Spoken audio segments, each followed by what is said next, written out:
Bueno, bienvenidos a un nuevo episodio de Fuera de Foco. Estamos con el psicólogo Diego Abella y quien les habla, el psicólogo Manuel Fojo.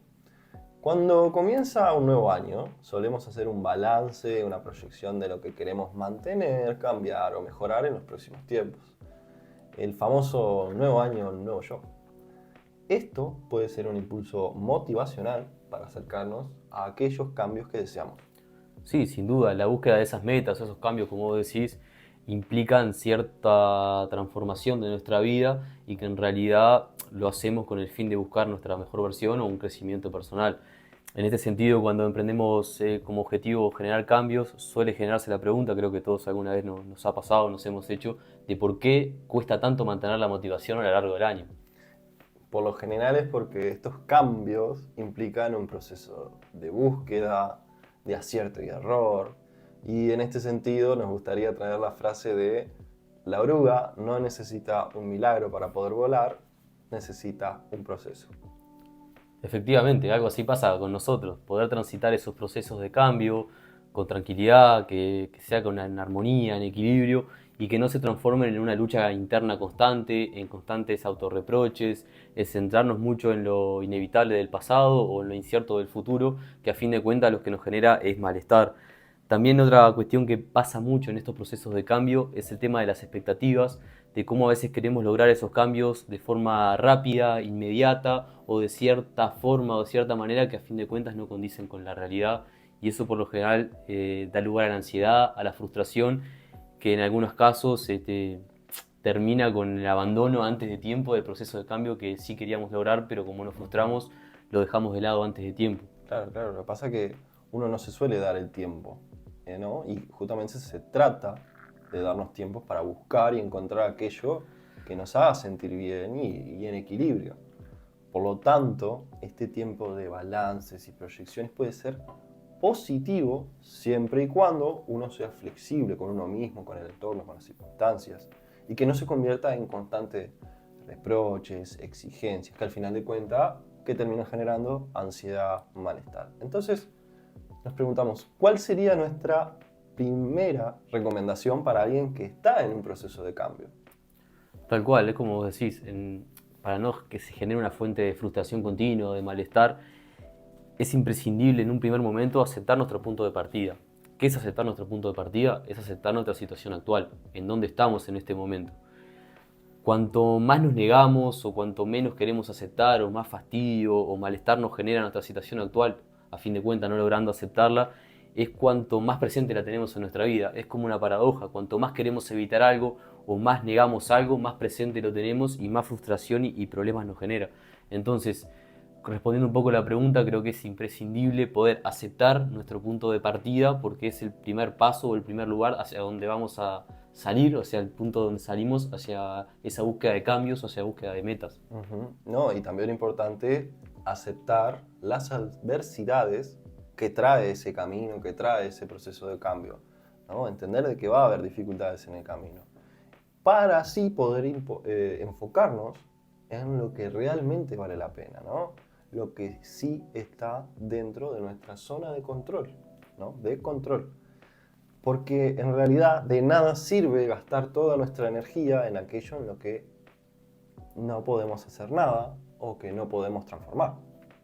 Tal cual, es como decís, muchas veces nos esforzamos por cambiar algo que en realidad no está a nuestro alcance y en ese caso lo importante de todo esto es la aceptación, ¿no?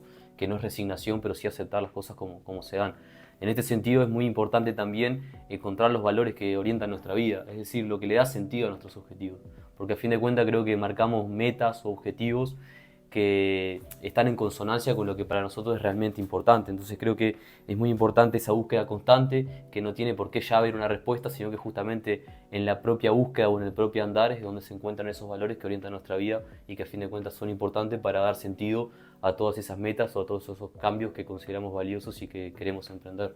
Bueno, yo tomo nota de esto y quizás no todos puedan entenderlo, entonces me surge la pregunta de, bueno, ¿a qué nos referimos con los valores que orientan nuestra vida?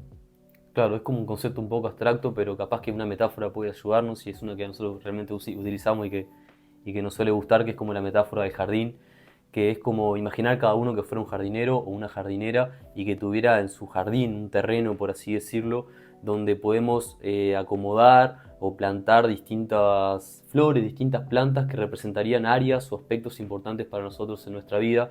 Entonces, en este sentido es ver qué lugar le damos a esas plantas o cómo ordenamos ese jardín, que esas plantas claramente simbolizarían las áreas o esos valores que te decía que son importantes para nosotros. Ujú. Es que yo me quedo con esto que decís, Diego, ¿no? Porque es importante plantearnos cuáles serían las plantas importantes para nosotros. Es decir, qué tanto nos importan, qué sector ocupan en nuestro jardín, qué valores tienen, ¿no? Cómo están actualmente, ¿no? ¿Las cuido? ¿Les estoy dedicando de mi tiempo? Porque en esto nos gusta traer una frase que decía Epicteto, que es, te conviertes en aquello en lo que le prestas atención. Entonces, enfoquémonos en aquello que sí vale la pena. Y es lo que está a nuestro control, a fin de cuentas. Ujú.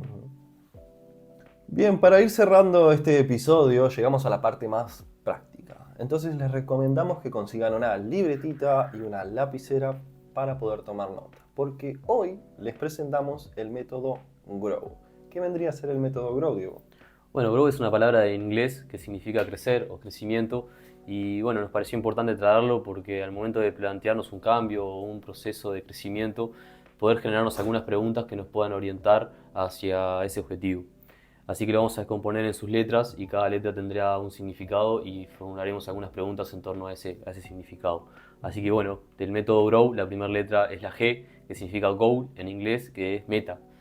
Básicamente lo que implica esto es qué meta queremos conseguir, preguntarnos qué es lo que buscamos a mediano, corto y largo plazo, así como también preguntarnos si esos objetivos son realistas, si son alcanzables, si también sobre todo creo que para conectar con nosotros mismos, preguntarnos por qué son importantes esos objetivos o por qué nos estaríamos trazando eso como una meta. Claro, ¿por qué yo me trazo esto? Claro, para que tenga un sentido, digamos, un sentido personal y que no sea algo tampoco que no conecte con nosotros o con lo que nosotros realmente queremos.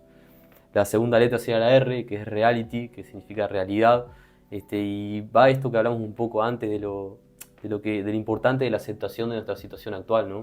En este sentido es importante preguntarnos cuál es nuestra situación actual, cómo nos sentimos ahora, los miedos y los obstáculos que estamos teniendo en relación a este proceso, así como también las fortalezas con las que contamos para emprenderlo. ¿Por, por qué crees que es importante preguntarnos cómo nos sentimos en este momento? Creo que es importante poder observar cómo nos sentimos y conectar con esas emociones para que tenga un sentido este objetivo más allá de lo intelectual, sino también a lo emocional y que sea algo que realmente queremos y que nos haga sentir bien a fin de cuentas, porque justamente como hablábamos un poco antes, cuando no estamos implicados o no nos sentimos cómodos con ese objetivo, puede que en realidad lo sientamos como una carga o como algo que no queremos hacer pero que hacemos obligado y justamente a nadie le gusta hacer nada obligado y por lo general ese tipo de objetivos suelen caer en el camino porque no es algo que esté en consonancia con lo que nosotros realmente queremos o sentimos. Claro, y se apega a lo que decíamos al principio de la aceptación, entender que un camino que tiene adversidades puede generar frustración y este tipo de emociones negativas. Tal cual, entonces siempre es importante como ir viendo qué resonancias a nivel emocional va teniendo uno a lo largo del camino para poder conectar con eso y ver si nos está haciendo bien, si queremos continuar con eso y así como también está bueno emprender un proceso así, también está bueno escucharse y darse cuenta en el camino cuando uno la está pasando mal o que realmente no se siente completo o no se siente bien con ese objetivo, poder como también dar un paso al costado, es algo que es totalmente aceptable y es válido, ¿no? Ujú. Bueno, y continuamos con la O, que viene de la palabra options, en este caso opciones, ¿no? Entonces te invitamos a preguntarte cuál sería el primer paso que debes dar, ¿no? ¿Qué opciones o alternativas tenés, ¿no? ¿Qué camino podrías tomar? Sí, por qué sería importante, consideramos nosotros, de tener distintas opciones o caminos ante un objetivo o una meta? Ujú. Bueno, yo creo que el que tiene opciones y alternativas no se ahoga en la desesperación, ¿no? Porque cuando yo me fijo un objetivo de una manera demasiado rígida, con expectativas muy específicas, puede pasar que en el camino me encuentre con obstáculos que requieren que yo tenga cierta flexibilidad, cierta capacidad de adaptación, ¿no? Para poder seguir adelante. Claro, me quedo con eso de la flexibilidad y la importancia también de poder plantearse o durante la marcha ir formulando otros caminos, porque a veces justamente esto que hablábamos un poco al principio, de cómo cuando nos fijamos una meta pensamos que el camino es lineal, es llano, es fácil, y bueno, a veces tenemos algunas trabas, algunos obstáculos y está bueno como generar, como decís vos, la flexibilidad suficiente para buscar la manera de sobrellevar esos obstáculos y buscar otras alternativas que nos permitan avanzar y poder acercarnos un poco más a esa meta o ese cambio que deseamos. Además, lo desesperante que es sentirte que estás atrapado, que estás acorralado y que no tenés otra forma de seguir, ¿no? Una forma de combatir esas emociones es, bueno, plantearme qué alternativas hay. Tal cual, y cuanto más implicado estás en la situación, a veces es más difícil encontrar como esas alternativas. Ampliar la visión. Entonces, como distanciarnos, como siempre hablamos un poco, distanciarnos de nuestros pensamientos, de nuestras emociones y poder observarlas para poder ver a partir de ahí qué alternativas podemos tener. Me parece que es importante este concepto de flexibilidad. Bueno, y la W, ¿no? Que viene de la palabra will, que vendría a ser voluntad, ¿no? Entonces, te preguntamos, ¿cuál es tu motivación, ¿no? ¿Cuál es tu grado de compromiso? ¿Estás dispuesto a enfocarte en el camino que tenés por delante? ¿Cuáles serían los costos, ¿no? de abordar este camino? Las desventajas, las adversidades que te puedes encontrar. Y por último, ¿estás dispuesto a aceptar esas adversidades, esas complicaciones, esos costos? Tal cual, es un poco también de lo que hemos estado hablando, de cómo también poder aceptar y transitar esos procesos con armonía, con calma, con paciencia y ir viendo como paso a paso y a veces no tanto mirar tan lejos o tan obsesivamente a la meta en sí, sino también ir viendo el proceso, disfrutándolo y viendo también cómo nos vamos sintiendo y cómo lo podemos ir transitando. Así que bueno, esperamos que puedan tomar nota de estas preguntas, que puedan autoobservarse e intentar responderlas. Claramente no todos tenemos una respuesta para cada pregunta, pero sí creo que son orientadores válidos para poder avanzar y al momento de plantearnos estos procesos o estas metas, creo que por lo menos lo consideramos de que podría ser útil para cada uno de ustedes. Así que nada, esperamos que el episodio haya sido beneficioso para quienes lo puedan ver y bueno, nos estaremos viendo en el próximo.